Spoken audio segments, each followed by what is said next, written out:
जय हिंद। स्वागत करता हूँ आप सभी का हमारे अपने यूट्यूब चैनल सुलझाए शामी तैयारी पर। शाम के 7 बज चुके हैं और आ चुका हूँ मैं आपके बीच आज की इंडियन आर्मी की ओरिजिनल क्वेश्चन पेपर की क्लास को लेकर।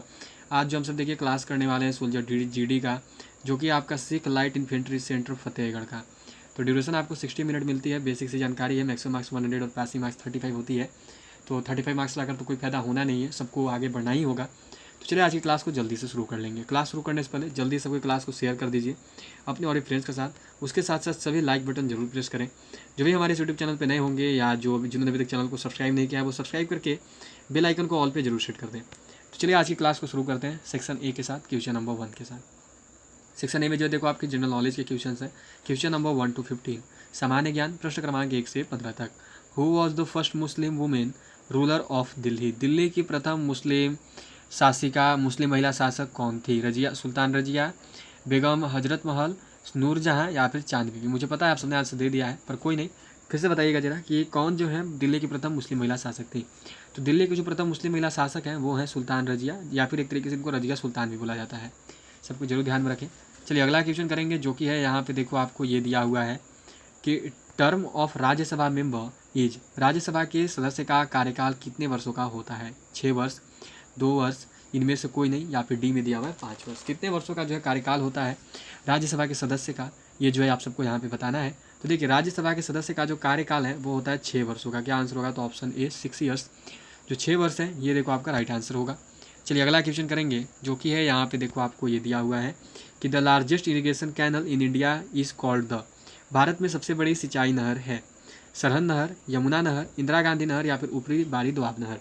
कौन सी नहर जो है भारत की सबसे बड़ी सिंचाई नहर है, ये जो है आप सबको यहाँ बताना है। जल्दी से आंसर कीजिए और सबको बताइएगा। तो देखिए भारत की जो सबसे बड़ी सिंचाई नहर है, मैंने आपको बहुत बार करवाया है, राइट आंसर होगा ऑप्शन सी इंदिरा गांधी नहर। ठीक है, जो इंदिरा गांधी नहर है ये जो है आपका सबसे बड़ी सिंचाई नहर है, सबको ध्यान में रखें। चलिए तो अगला क्वेश्चन शुरू करते हैं। अगला क्वेश्चन जो है ये है, देखो यहाँ पे आपका दिया हुआ है क्वेश्चन नंबर 4, 4 नंबर सवाल। यह है आपका which of the following kingdoms we are associated with the life of the Buddha? निम्न में से कौन से राज्य बुद्ध के जीवन से जुड़े थे? गंधार, कोसल, मगध या फिर अवंती? कौन सा राज्य जो है आपका, देखिए निम्न में से कौन सा राज्य जो है बुद्ध के जीवन से जुड़ा हुआ है, ये जो है आपको यहाँ पे बतानी है।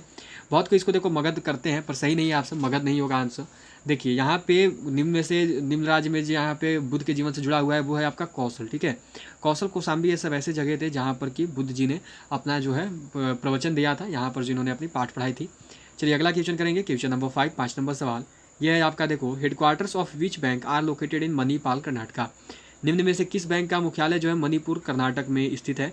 सिंडिकेट बैंक या फिर आपकी कॉर्पोरेशन बैंक या कैनरा बैंक या फिर विजया बैंक? निम्न में से कौन सा बैंक जो है जिसका मुख्यालय जो है आपका देखिए मणिपुर और कर्नाटक में है? तो देखिए जो बैंक जिसका मुख्यालय मणिपुर और कर्नाटक में है वो बैंक है आपका सिंडिकेट बैंक। क्या आंसर होगा? तो ऑप्शन ए, जो सिंडिकेट बैंक है इसका देखिए मुख्यालय जो है आपका कहाँ कहाँ पे है, तो आपकी मणिपुर एंड आपकी कर्नाटक, मणिपाल कर्नाटक भी लिखता है, ध्यान में रखिएगा। चलिए अगला क्वेश्चन करेंगे, क्वेश्चन नंबर 6, जो कि है यहाँ पे देखो आपका which of the among following is an important tribe of the Dhauladhar range? निम्न में से धौलाधर पर्वतमाला की मशहूर जनजाति का नाम बताओ? थारू, लेपचा, अबोर या फिर गद्दी?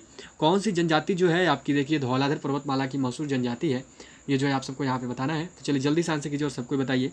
तो देखिए निम्न में से जो आपकी जो पर्वतमाला मशहूर जनजाति है धौलाधर पर्वतमाला की, वो देखिए आपकी गड्डी है। ठीक है, जो गड्डी जनजाति है ये देखिए आपका मशहूर जनजाति है धौलाधर पर्वतमाला की। इसको देखो इस प्रकार से लिखा जाता है, सबको ध्यान रखिएगा, गद्दी लिखा जाता है। ठीक है, लेकिन ये इसने गड्डी लिखा हुआ है।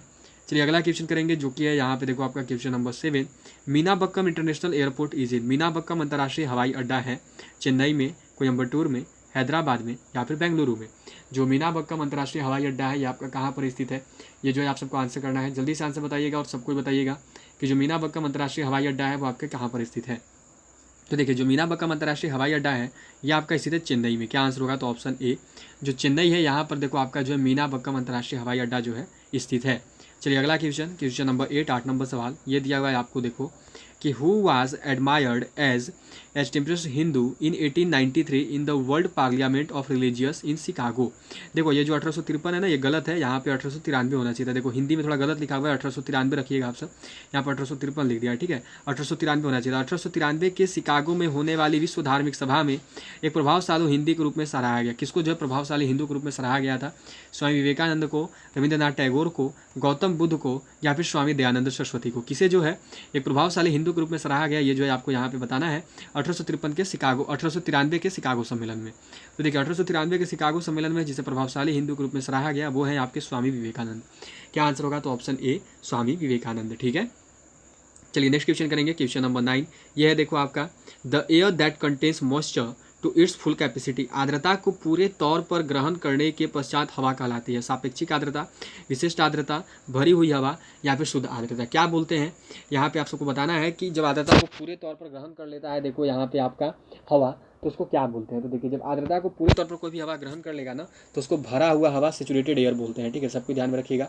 राइट आंसर क्या होगा? तो ऑप्शन सी सेचुरेटेड एयर। ठीक है, चलिए नेक्स्ट क्वेश्चन करेंगे, जो कि है देखो यहाँ पे आपका क्वेश्चन नंबर 3। ये क्या दिया हुआ है आपको? देखो यहाँ पे है आपका कि लाल बहादुर शास्त्री राष्ट्रीय शासन अकादमी कहाँ स्थित है? लबासना पूछ रहा है आपका। Where is the Lal Bahadur Shastri national academy of administration located? Ooty में है, मसूरी में है, शिमला में है या फिर आपकी दिल्ली में है? कहाँ पे स्थित है? तो ध्यान में रखिएगा सबको एक बात की, जो आपका लबासना है, जो लाल Bahadur Shastri academy of administration जो है वो कहाँ पे है? तो वो आपकी मसूरी में है। ठीक है, राइट आंसर क्या होगा? तो ऑप्शन बी मसूरी। सबको जरूर ध्यान में रखें। चलिए अगला क्वेश्चन करेंगे, जो कि है देखो यहाँ पे आपका क्वेश्चन नंबर 11।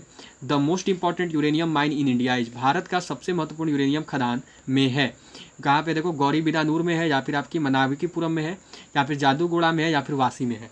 कहाँ पर जो है देखो आपका ये स्थित है, ये जो है आपको यहाँ पे बतानी है। भारत का सबसे महत्वपूर्ण खनिज खदान कहाँ पे है? तो देखिए भारत का जो सबसे महत्वपूर्ण खनिज खदान है, जिनका भी आंसर सी को आ रहा है, बिल्कुल सही बता रहे हो, जादूगोड़ा।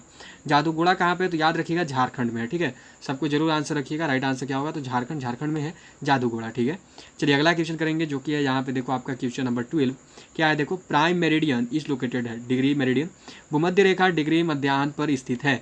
180 डिग्री पे, 50 डिग्री पे, 0 डिग्री पे या फिर आपकी 90 डिग्री पे? जो भूमध्य रेखा है वो कितने डिग्री मध्याह्न पे स्थित है, ये जो है आप सबको यहाँ पे बताना है। तो चलिए जल्दी से आंसर कीजिए और सबको बताइए जल्दी से कि कहाँ पर जो है देखो आपका भूमध्य रेखा जो है स्थित है। तो देखिए जो भूमध्य रेखा है वो आपका 0 डिग्री मध्याह्न पर स्थित है। क्या आंसर होगा? Option C 0 degree. ठीक है, चलिए नेक्स्ट क्वेश्चन करेंगे, क्वेश्चन नंबर 13। ये है देखो आपका यहाँ पे, Khasi and Garo tribes mainly live in? Khasi और गारो जनजाति मुख्य रूप से में रहते हैं मेघालय में, नागालैंड में, मिजोरम में या फिर मणिपुर में? जो आपकी खासी और गारो जनजाति है वो मुख्य रूप से कहाँ रहती है, कहाँ निवास करती है, ये जो है आप सबको यहाँ पे बताना है। तो ध्यान में रखिए कि जो खासी और गारो जनजाति है वो मुख्य रूप से देखो आपका बिलोंग करता है मेघालय में। राइट आंसर क्या होगा? तो ऑप्शन ए मेघालय। इस क्वेश्चन का आंसर क्या है? तो इसका आंसर है आपका ए मेघालय। ठीक है, चलिए नेक्स्ट क्वेश्चन करेंगे, जो कि है यहाँ पे देखो आपको ये दिया हुआ है, the first session of the Congress was held in? Congress का प्रथम अधिवेशन कहाँ पर हुआ? सूरत में हुआ था, कलकत्ता में हुआ था, दिल्ली में हुआ था या फिर बॉम्बे में हुआ था? कहाँ पर जो देखो आपका कांग्रेस का पहला अधिवेशन हुआ था, ये जो है आप सबको यहाँ पे बतानी है। चलिए जल्दी से आंसर कीजिए और सबको बताइए क्या होगा राइट आंसर। तो देखिए जो आपका कांग्रेस का जो प्रथम अधिवेशन है वो हुआ था बॉम्बे में। क्या आंसर होगा? तो ऑप्शन डी बॉम्बे। ठीक है, चलिए नेक्स्ट क्वेश्चन करेंगे, क्वेश्चन नंबर 15, और यहाँ पर जो आपका जीके सेक्शन एंड हो जाएगा। दिया हुआ है देखो यहाँ पे, Kambala race is a traditional buffalo race is been held in? Kambala एक पारंपरिक भैंसा दौड़ का आयोजन किस राज्य में होती है? तमिलनाडु में होता है, तेलंगाना में होता है, कर्नाटका में होता है या फिर केरल में होता है? सबको आंसर कीजिएगा क्या होगा राइट आंसर। कहाँ पर जो है देखो आपका कंबाला जो है एक पारंपरिक भैंसा दौड़ जो है कहाँ पे आयोजित होती है? तो सबको ध्यान में रखें एक चीज़ की, जो आपका कंबाला एक पारंपरिक भैंसा दौड़ है ये देखो आपका होता है कर्नाटका में। क्या आंसर होगा? तो ऑप्शन सी कर्नाटका। ठीक है, चलिए तो जीके के जो आपके 15 क्वेश्चन हो चुके हैं। अब आगे बढ़ते हैं जो आपके जीएस के क्वेश्चन होंगे। जिन्होंने अभी तक भी क्लास क्वेश्चन को लाइक नहीं किया है, जल्दी से लाइक बटन प्रेस करिए, उसके साथ साथ शेयर कीजिए अपने और फ्रेंड्स के साथ, और जो भी हमारे यूट्यूब चैनल पर नए होंगे वो चैनल को सब्सक्राइब करके बेल आइकन को ऑल पे जरूर सेट कर दीजिएगा। चलिए अब बारी अगले क्वेश्चन की, जो कि यहाँ पर देखो आपको दिया हुआ है, ये अब देखो आपका सेक्शन बी रहेगा। ठीक है, यहाँ पे जो आपका सेक्शन बी है, सेक्शन बी में देखो आपके जनरल साइंस के क्वेश्चन है, क्वेश्चन नंबर 16 to 30, सामान्य विज्ञान प्रश्न क्रमांक 16 से 30 तक। सबको आंसर बताइए इस क्वेश्चन का आंसर क्या होगा, जो क्वेश्चन आपको यहाँ पे दिख रहा है। क्या है क्वेश्चन नंबर 16 आपका? देखो कि विच of the following is the first calculating device? निम्न में से पहला गणन यंत्र कौन सा है? गणना करने का यंत्र, या फिर देखो आपके यहाँ पे पास्कल इन, या फिर ट्यूरिंग मशीन, या फिर आपका अबेकस? निम्न में से कौन सा जो है आपका देखो पहला गणन यंत्र है, ये जो है आप सबको यहाँ पे बताना है। चलिए सबको आंसर कीजिएगा इस क्वेश्चन का राइट आंसर जो है क्या होगा। चलिए तो क्या होगा आंसर, ये जो है आपको यहाँ बताना है कि निम्न में से जो है पहला गणन यंत्र जो है कौन सा है। तो देखिए यहाँ पर जो आपका पहला गणन यंत्र है वो है आपका अबेकस। क्या होगा राइट आंसर? तो ऑप्शन डी अबेकस। जो अबेकस है ये देखो आपका पहला गणन यंत्र था। ठीक है, चलिए आगे बढ़ते हैं नेक्स्ट क्वेश्चन पे, जो कि है यहाँ पे देखो आपका नेक्स्ट क्वेश्चन जो है ये आपका देखिए दिया हुआ है यहाँ पे, ये क्या है कि the revolver was invented by? क्या लिखा हुआ? The revolver was invented by. Revolver का आविष्कार द्वारा किया गया था, किसके द्वारा जो है रिवॉल्वर का आविष्कार किया गया था, ये जो है आप सबको यहाँ पे बतानी है। तो चलिए आंसर कीजिए, किसने किया था? थियोडर बर्गमैन ने किया था, सैमुअल कोल्ट ने किया था, या फिर जॉन ब्राउनिंग ने किया था, या फिर देखो हेनरी ड्यूरिंग ने किया था। किसके द्वारा जो है रिवॉल्वर का आविष्कार किया गया था, ये जो है आप सबको यहाँ पे बतानी है। तो चलिए जल्दी से आंसर कीजिए और सबको बताइए कि इस क्वेश्चन का जो है राइट आंसर क्या होगा। तो देखिए यहाँ पर जो आपका राइट आंसर रिवॉल्वर का जो आविष्कार है वो किया गया था सैमुअल कोल्ट के द्वारा। जिनका भी आंसर आ रहा है बी को बिल्कुल सही बता रहे हो, सैमुअल कोल्ट के द्वारा जो है देखो आपका रिवॉल्वर का आविष्कार किया गया था। नेक्स्ट क्वेश्चन करेंगे, क्वेश्चन नंबर 18, 18 नंबर सवाल ये है देखो आपको यहाँ पे, what do you understand by aerodynamics? आप वायु गति शास्त्र से क्या समझते हैं? इनमें से कोई नहीं, यह शरीर के दर्द के अध्ययन से संबंधित विज्ञान है, यह जनन अंगों का विज्ञान है, या फिर देखो आपको यहाँ पे क्या दिया हुआ है, ऑप्शन नंबर डी में देखो आपको दिया हुआ है कि यह हवा या गैस के प्रवाह में होने वाली हलचल का विज्ञान है। एरोडायनामिक्स से आप क्या समझते हैं, ये जो है आप सबको यहाँ पे बताना है। तो चलिए आंसर कीजिए और सबको बताएगा कि एरोडायनामिक्स से जो है आप क्या समझते हैं। तो देखिए जो एरोडायनामिक्स है ना, यह आपका हवा या गैस में प्रवाह होने वाली हलचल का विज्ञान है। सबको ध्यान में रखिएगा, ठीक है। राइट आंसर क्या होगा? तो ऑप्शन डी बिल्कुल सही रहा है सबका आंसर। चलिए नेक्स्ट क्वेश्चन करेंगे जो कि है देखो आपका question number 19, hertz is the unit of. Hertz की इकाई है। कल के मैंने प्रैक्टिस सेट में ये वाला क्वेश्चन करवाया था, और गारो खासी जयंतिया जो आपकी ट्राइब है वो वाला क्वेश्चन मैंने कल के प्रैक्टिस सेट में आपको शाम 7 बजे करवाया था। Hertz is the unit of. Hertz किसकी यूनिट है? कल ही मैंने आपको करवाया है, दाब की, आवर्तन की संख्या की, आवृत्ति की, या फिर इनमें से कोई नहीं। जो हर्ट्ज है ये किसकी इकाई है, ये जो है आपको यहाँ पे बताना है। तो देखिए जो हर्ट्ज है ना, ये आपका इकाई है आवृत्ति का। क्या आंसर होगा? तो ऑप्शन सी आवृत्ति। जो हर्ट्ज है ये आपकी देखो फ्रीक्वेंसी की इकाई है, ठीक है। चलिए नेक्स्ट क्वेश्चन करेंगे, क्वेश्चन नंबर 20, 20 नंबर सवाल ये है देखो यहाँ पे आपको क्या दिया हुआ है। क्वेश्चन नंबर 20 करते हैं, 20 नंबर सवाल ये देखिए आपका यहाँ पे है, एक बार इसको अच्छे से कर लेता हूँ। ये देखो आपका दिया हुआ है, coronagraph is use for. Coronagraph का प्रयोग के लिए किया जाता है सूर्य के कोरोना का अवकलन करना तथा तस्वीरें खींचना, नसों का अध्ययन के लिए, रक्तचाप के अध्ययन के लिए, या धमनियों के अध्ययन के लिए। निम्न में से कोरोनाग्राफ का प्रयोग जो है किसके लिए किया जाता है, ये जो है आप सबको यहाँ पे बताना है। तो चलिए आंसर कीजिए सबको, आपके राइट आंसर्स क्या आएंगे, क्या होगा इस क्वेश्चन का राइट आंसर, क्या है इस क्वेश्चन का आंसर। तो देखिए जो आपका कोरोनाग्राफ है ना, ये आपका ये सूर्य के कोरोना का अवकलन करना और तस्वीरें खींचने वाला जो है विज्ञान है, ठीक है। राइट आंसर क्या होगा? तो ऑप्शन ए, सूर्य के कोरोना का अवकलन करना तथा तस्वीरें खींचना। चलिए नेक्स्ट क्वेश्चन करेंगे जो कि है देखो आपका क्वेश्चन नंबर 21, 21 नंबर सवाल ये दिया हुआ है देखो आपका कि who among the following is considered as the father of artificial intelligence. निम्न में से किसे कृत्रिम बुद्धि का जनक माना जाता है? ली दे फॉरेस्ट को, या फिर देखो आपके यहाँ पे दिया हुआ है जॉन मैकार्थी को, या फिर जेपी एकर्ट को, या फिर देखिए आपका नेक्स्ट पे दिया हुआ है चार्ल्स बेबेज को। ऑप्शन डी में किसको माना जाता है यहाँ पे कृत्रिम बुद्धि का जनक, ये जो है आपको यहाँ पे बताना है। ऑप्शन नंबर डी में चार्ल्स बेबेज है, और बी में जो आपका जॉन मैकार्थी है। क्या होगा आंसर? तो ध्यान में रखिएगा कि देखिए कृत्रिम बुद्धि का जनक के रूप में जो है जाना जाता है जॉन मैकार्थी को। क्या आंसर होगा? तो ऑप्शन बी, जॉन मैकार्थी, ठीक है। जो जॉन मैकार्थी है इनको देखो जाना जाता है आपका किस में, तो कृत्रिम बुद्धि का जनक के रूप में। चलिए नेक्स्ट क्वेश्चन करेंगे, क्वेश्चन नंबर 22, 22 नंबर सवाल ये है देखो आपका कि which among the following helps in circulation of blood. निम्न में से कौन सा रक्त संचार में सहायक है? मोनोसाइट्स, या फिर देखो आपकी सफेद रक्त कोशिकाएं, रक्त बिंबाणु, या फिर option number D none of this. ये जो है आपका होमवर्क है, ठीक है। मैंने आप सबको बहुत बार करवाया है, इस बेस पे मैं आपको आज का होमवर्क दे रहा हूँ। सबको को इसका आंसर करना है, क्या होगा इसका राइट आंसर, ठीक है। क्वेश्चन नंबर 22 जो आपका आज का होमवर्क रहेगा। चलिए नेक्स्ट क्वेश्चन करेंगे, क्वेश्चन नंबर 23, 23 नंबर सवाल ये है देखो आपको यहाँ पे फोटोसिंथेसिस ऑकर्स मैक्सिमम इन। प्रकाश संश्लेषण में अधिकतम होता है किस प्रकाश में जो है सबसे अधिक प्रकाश संश्लेषण होता है? लाल रोशनी में, नीले रोशनी में, सफ़ेद रोशनी में, या फिर हरे रोशनी में। जो प्रकाश संश्लेषण है ये आपका किस रोशनी में सबसे अधिक होता है, ये जो है आपको यहाँ पे बताना है। तो देखिए जो प्रकाश संश्लेषण है ये आपका सबसे अधिक होता है लाल रोशनी में, रेड लाइट, ठीक है। ध्यान में रखिएगा। जो फोटोसिंथेसिस है ये देखो आपका सबसे अधिक होता है लाल रोशनी में, ठीक है। चलिए अगला क्वेश्चन करेंगे जो कि है देखो आपका यहाँ पे क्वेश्चन नंबर 24, 24 नंबर सवाल ये दिया हुआ है देखो यहाँ पे आपका कि what is the correct unit for measuring terrestrial distance. Terrestrial दूरी मापने की इकाई कौन सी है? प्रकाश वर्ष, सेंटीमीटर, किलोमीटर, या फिर मीटर। इजी क्वेश्चन है। टेरेस्ट्रिकल दूरी मतलब आप लोग खगोलीय दूरी भी समझ सकते हैं। तो आंसर कीजिएगा कि टेरेस्ट्रिकल दूरी मापने की जो है सही इकाई कौन सी है इनमें से।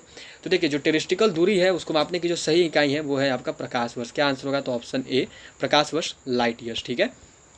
चलिए नेक्स्ट क्वेश्चन, क्वेश्चन नंबर 25 ये दिया हुआ है देखो आपको यहाँ पे विच of the following is a primary fuel. प्राथमिक ईंधन कौन सा है? इनमें से कोई नहीं, पेट्रोलियम, चारकोल, या फिर ऑप्शन नंबर डी में देखो आपका कोयला है, ठीक है। डी में जो आपका कोयला दिया हुआ है। सबको बताइएगा आपका जो है आंसर क्या होगा। निम्न में से जो प्राथमिक ईंधन है वो कौन सा है? तो देखिए प्राकृतिक और प्राथमिक ईंधन दोनों है, तो पेट्रोलियम भी देखो आपका प्राथमिक ईंधन के रूप में हो सकता है, कोयला भी। लेकिन एक चीज़ ध्यान में रखिएगा कि कोयला का जो प्रयोग है वो ज़्यादा किया जाता है प्राथमिक ईंधन के रूप में। किसी भी रूप में देखो कोयला का इस्तेमाल कर लेते हैं। तो इस प्रकार जो राइट आंसर होगा वो है आपका ऑप्शन डी, कोल, ठीक है। चलिए next question, question number 26, 26 number सवाल ये दिया हुआ है। देखो यहाँ पे आपका क्वेश्चन नंबर 26 से 26 नंबर सवाल ये दिया हुआ है। देखो, at high altitude nose bleeding occurs due to, अधिक ऊंचाई वाले क्षेत्र में किस कारण से नाक से खून बहने लगता है? निम्न वायुमंडलीय दबाव की वजह से, इनमें से कोई नहीं, उच्च वायुमंडलीय दबाव की वजह से, या फिर अत्यधिक सर्दी की वजह से। क्या होगा इसका राइट आंसर? ये जो है आप सबको यहाँ पे बताना है, बहुत इंपॉर्टेंट है। मैंने जो है आप सबको बहुत बार अनेक बार करवा रखा है। जल्दी से आंसर करो, इसका राइट आंसर क्या होगा। तो देखिए, अधिक ऊंचाई वाले क्षेत्र में किस कारण से नाक से खून बहने लगता है, तो वो है देखो आपका लो एटमॉस्फेरिक प्रेशर। ठीक है, निम्न वायुमंडलीय दबाव की वजह से जो है आपका देखो नाक से खून बहने लगता है। सबको ध्यान में रखिएगा। ठीक है, चलिए अगला क्वेश्चन करेंगे, जो कि है यहाँ पे देखो आपका नेक्स्ट क्वेश्चन दिया हुआ है। ये क्या है? ये देखो है आपका क्वेश्चन नंबर 27। ये है कि botany is the study of, वनस्पति विज्ञान का अध्ययन है पक्षियों के जीवन का, जानवरों के जीवन का, मानव जीवन का, या फिर पौधों के जीवन का। जो वनस्पति विज्ञान है ये किसका अध्ययन है, ये जो है आप सबको यहाँ पे बताना है। तो आंसर कीजिए, बिल्कुल बेसिक सा क्वेश्चन है। जिन्होंने भी अभी तक क्लास क्वेश्चन को लाइक नहीं किया, जल्दी से लाइक बटन को करिए प्रेस। उसके साथ साथ शेयर कीजिए अपने और फ्रेंड्स के साथ। और जो भी हमारे यूट्यूब चैनल पर नए होंगे या जिन्होंने अभी तक सब्सक्राइब नहीं किया है, वो सब्सक्राइब करके जल्दी से ऑल पे सेट कर दीजिएगा। ठीक है, तो वनस्पति विज्ञान किसका अध्ययन है? तो देखिए, वनस्पति विज्ञान जो है ये आपका अध्ययन है प्लांट्स लाइफ का, पौधों के जीवन का। ठीक है, राइट आंसर क्या होगा? तो ऑप्शन डी, पौधों का जीवन।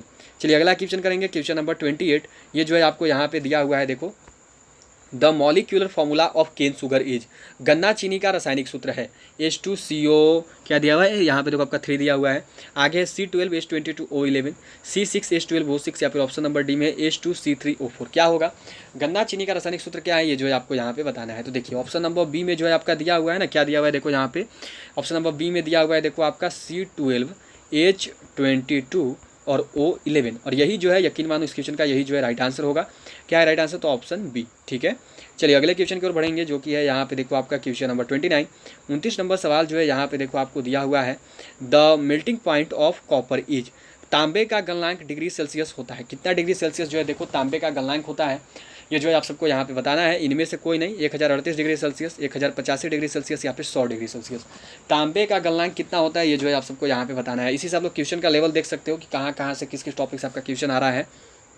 तो तांबे का जो गलनांक है ये देखो आपका होता है 1085 डिग्री सेल्सियस। राइट आंसर क्या हो जाएगा? तो ऑप्शन सी, 1085 डिग्री सेल्सियस। बहुत कोई पूछेंगे कि सर पेपर कब का है, तो 2020 का ओरिजिनल पेपर है आपका। ठीक है, चलिए अगले क्वेश्चन की ओर बढ़ेंगे, जो कि है यहाँ पे देखो आपका क्वेश्चन नंबर 30 नंबर सवाल ये दिया हुआ है। देखो, टूथ दे की starts when pH of mouth is lower than, मुंह के पीएच का मान से कम होने पर दांतों का क्षय प्रारंभ हो जाता है। 8, 10, 5.5 या फिर 7। ठीक है, मुंह के पीएच का मान कितना डिग्री कम होने से जो है देखो आपका दांतों का क्षय प्रारंभ हो जाता है, ये जो है आप सबको यहाँ पे आंसर करना है। तो देखिए, मुंह के पीएच का मान जब 5.5 से कम हो जाता है ना, तब जो है देखो आपका दांतों का क्षय जो है प्रारंभ हो जाता है। ठीक है, जब आपका मुंह का पीएच का मान 5.5 से कम हो जाएगा, तब जो है आपका देखो दांतों का क्षय जो है प्रारंभ हो जाएगा। ठीक है, तो आपकी देखो यहाँ पर जो है आज 30 क्वेश्चन हो चुकी है। ठीक है, 30 क्वेश्चन जो है आपकी कवर अप करवा दी गई हैं। हम लोग प्रीवियस ईयर में 30 क्वेश्चन ही करते हैं, जो कि आपके होते हैं 15 जीके के एंड 15 जीएस की। सबको जरूर बताइएगा कि आज के 30 क्वेश्चन में से आप सबने कितना स्कोर किया। उसके साथ साथ मैंने जो आपका जो होमवर्क दिया हुआ है उसका भी आंसर बताना ना भूले। सबको जो है होमवर्क का आंसर जरूर बताना है। तो चलिए स्कोर शेयर कर दीजिएगा, होमवर्क का आंसर बता दीजिएगा। इसी के साथ जो है आज की क्लास को यहीं पे एंड कर रहा हूँ। ठीक है, मिलेंगे अब आपसे देखो सीधा कल दोपहर 1 बजे, जब आएगी आपकी इंडियन आर्मी के जीके जीएस की क्लास। तो ऑल ऑफ यू बाय, मिलते हैं आपसे सीधे कल दोपहर 1 बजे। जय हिंद, जय Bharat, have a good night. सभी प्लेलिस्ट चेक कर सकते हो। तो आज की क्लास को यहीं पे एंड करते हैं। अब सीधे मिलूंगा देखो आपसे जो है कल दोपहर 1 बजे। जय हिंद, जय Bharat, have a good night, sweet dreams. सभी टेलीग्राम ग्रुप से जरूर जुड़ जाना। तो all of you bye and जय हिंद, जय Bharat, have a good day, sweet dreams to all of you. Have a good night and sweet dreams to all of you.